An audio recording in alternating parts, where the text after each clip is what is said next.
Hello everyone, কেমন আছেন? আমি ভালো আছি। আজকে আপনাদের সঙ্গে শেয়ার করছি চিকেন তাওয়া ফ্রাই।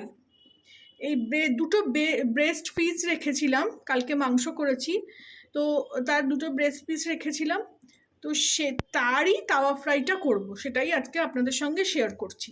আর এটাতে যা ম্যারিনেশন করেছি আমি, আমার ছেলেই করেছে, এখন তো ছেলে এসছে, তো এটা তন্দুরি মশলা নিজে ঘরে বানিয়ে সেটা ম্যারিনেশন করেছে।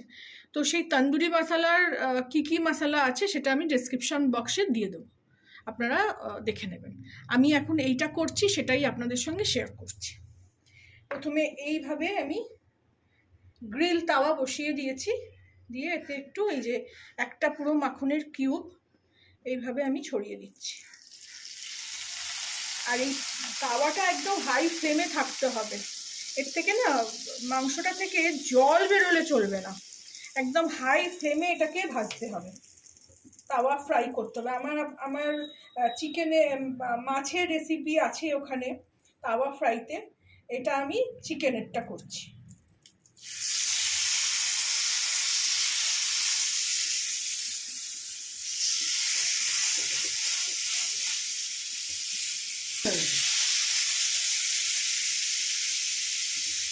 এটাও তাই।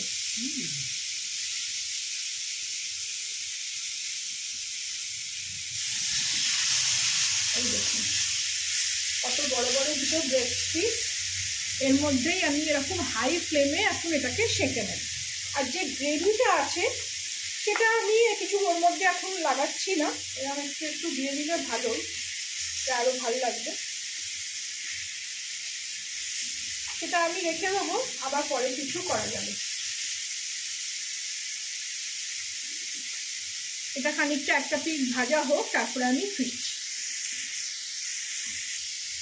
এই দেখুন, এটাকে একটা পিঠ আমি এটাকে পাল্টে নিলাম, দিয়ে এবার ওই পিঠটাও এরকম ফুল আছে, প্রথমে একটু কমিয়ে দিতে হবে, তারপরে আবার একটু পরের দিকে জোরে করে দেবো। আর তারপরে এটাকে একটু কয়লা দিয়ে ভাপ দিলেই একটু এই তন্দুরি স্পেশাল টাইপ হয়ে যাবে, সেটা আমি পরে করছি। এটা একটা 80 পিঠ হয়ে যাক, তারপরে আপনাদের সঙ্গে আবার ফিরে আসছি। ফিরে আসলাম, দেখি খুলছি এটা, এই দেখুন এটা একদম জল বেরোলো না, কিন্তু এইভাবেই কুকড হলো ভেতর অবধি। এটাকে আরেকবার আমি আরেকটু করে নিই।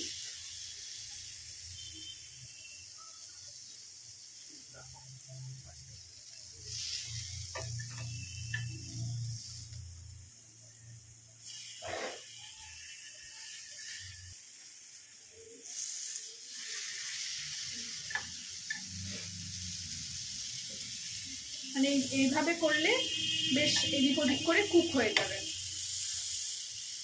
বড় ব্রেস্ট পিসটা তো আপনারা এটা চাইলে না একটু ওই বাটারফ্লাই করে কেটে একটু হ্যামার দিয়ে মেরেও নিতে পারেন। আমি এই বড় বড় করেই করেছি, যে এর মধ্যে এটাকে আমি পিস করে নেবো, পিস করে নিয়ে আমরা খাবো। এইসব তো আমরা আমি আর মেয়ে থাকলে খাওয়া হয় না, তো ছেলে এসছে তো এটাই আনন্দ, এটা খাওয়া, ও শিখছে এইসব জিনিস। আবার ঢাকা দিয়ে দিলাম, ফিরছি আবার পরে।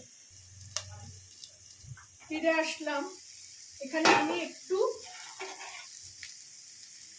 মাখন এরম ভাবে ব্রাশ করে দেবো।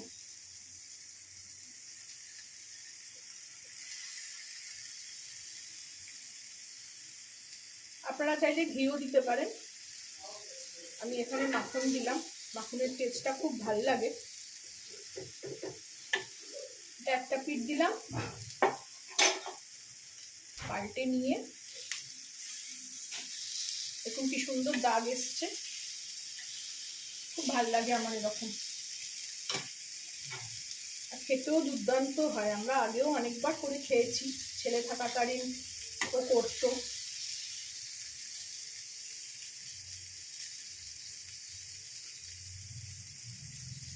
এই পড়ে গেল, চলে যাবে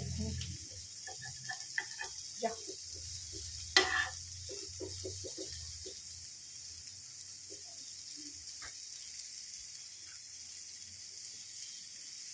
লাগিয়েছি তো মাখনের ওপরেই ছয়,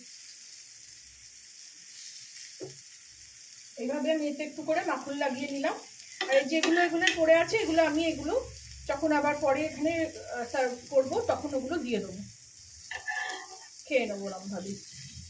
আমার রেডি হয়ে গেল তাওয়া ফ্রাই চিকেন ব্রেস্ট পিস। আমি এবার এটাকে সার্ভ করে নেব। এই দেখুন চারকোলটায় আমি আগেও আপনাদের সঙ্গে শেয়ার করেছি, চারকোলটা একদম গরম করে নিয়েছিলাম, তাতে একটু ঘি দিলাম, তো এই স্মোকি ফ্লেভারটা এই মানে চিকেনে চলে আসবে। এটা আমার না অসাধারণ দুর্দান্ত লাগে, তান্দুরি চিকেন তখন মনে হয়। তো আমার এটা রেডি হয়ে গেল। আপনারাও বানাবেন, আমাকে জানাবেন কেমন লাগলো। ভালো লাগলে আমার চ্যানেলটাকে একটা লাইক, শেয়ার অ্যান্ড সাবস্ক্রাইব করে দেবেন। Thank you for watching.